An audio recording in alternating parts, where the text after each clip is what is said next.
Okay, so you're watching Two GPs in a Pod.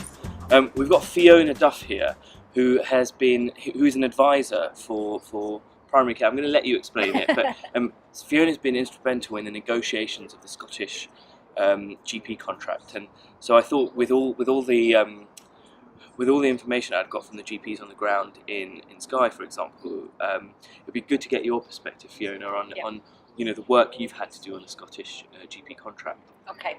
It might help to give a bit of background. So Sure. I'm an advisor to the Primary Care Division of the Scottish Government, and I'm seconded from NHS Highlands. So for the last 25 years I've actually worked in general practice, first of all as a practice manager, and more recently as a primary care manager in Highland, working in remote and rural parts of Highland, so mainly Caithness and Sutherland, and dealing with the day-to-day running issues and the sustainability issues that those practices have. And I've taken that knowledge and that experience into my role in Scottish Government to advise and support the civil servants and around negotiating the new GP contract with the BME. Great. Okay. I think this is a good opportunity to kind of give your perspective on the contract.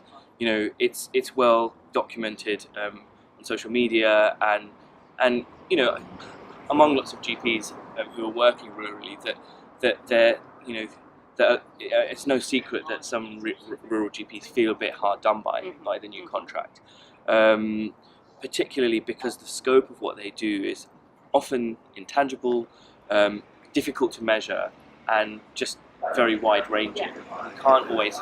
They often feel that it's not fully recognised. So how does the contract help with bridging that? Yeah, and I can totally understand and sympathise why they feel like that way. I think, first of all, this was the first time we've negotiated a Scottish contract, so that was a big step forward. Sure. Before, we've always had to work to a UK-wide contract, and obviously the rest of Britain is still working to that UK-wide contract. Sure. And in Scotland, we had already started to move forward and do things differently by removing QOF 2.5 years ago, maybe even 3 years ago now. That was a huge step and a huge change in Scotland. But recognising that we need to start to do things differently and that Scotland was different. So we've been negotiating the contract, and we had agreed 3 kind of main principles with the BME that we negotiated with around what our objectives were for the contract.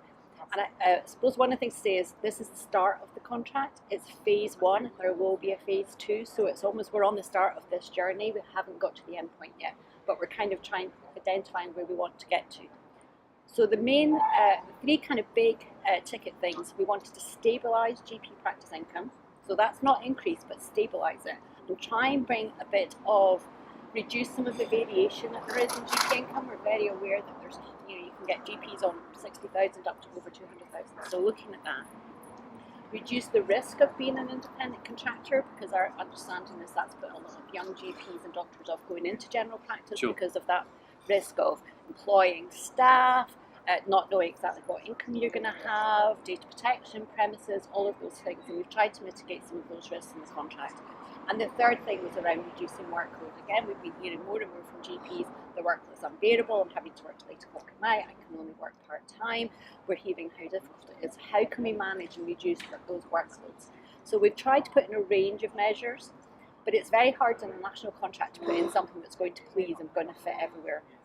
So the principles around that are there are some bits of it that are national, that are within the regulations that apply to everybody, but there are bits that are really up for local discussion and local flexibility. Right.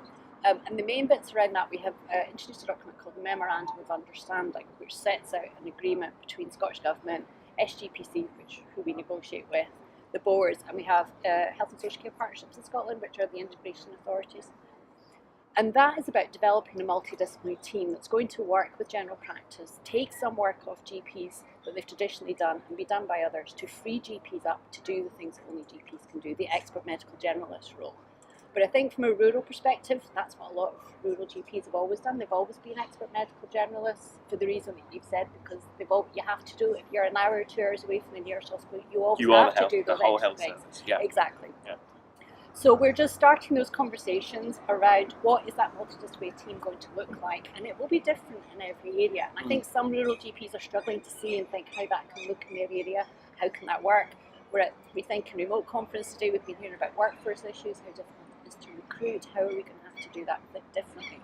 So though we have a national contract and a national framework and national principles, We're trying to leave it to the local systems, local flexibility around what are your local priorities, what are the things that are going to make a difference to you in your area.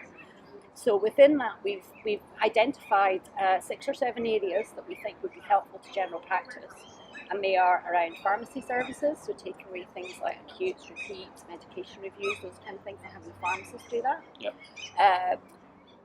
That vaccinations no longer being responsible of general practice in 3 years, treatment room services, so phlebotomy, those kind of things, no longer being the responsibility of practices. And we're talking about in 3 years' time, not now, because we know it's going to take time to get there. Okay. Things like first point of contact physio, so that if someone's got an MSK problem, they don't need to go and see a GP and then wait 12 weeks to see the physio, they get seen immediately. Mental health workers, again, providing similar roles. Paramedics and advanced nurse practitioners are providing urgent care services, especially if you've got lots of care homes and have lots of home visits. And community link workers, which are at the moment we're piloted mainly in deprived areas where people have quite a lot of chaotic lifestyle issues that then impact on their health. Sure. So we've identified a range of issues, and I think the challenge for rural is to think, what are the bits of that would help me in my rural practice? What will fit into my rural practice?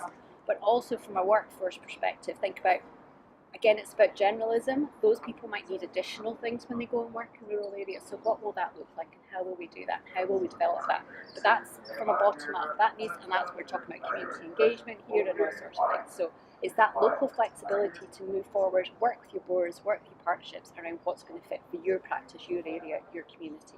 I think that's really key because, certainly for general practice, there's no one size fits all, and it's good to see that that's recognised. Yeah. But even within rural practice and remote practice, there's a big spectrum, there's a big variation. Yes. So, someone in Skye will have very different requirements and a way of practicing. Someone even more remote than that, perhaps.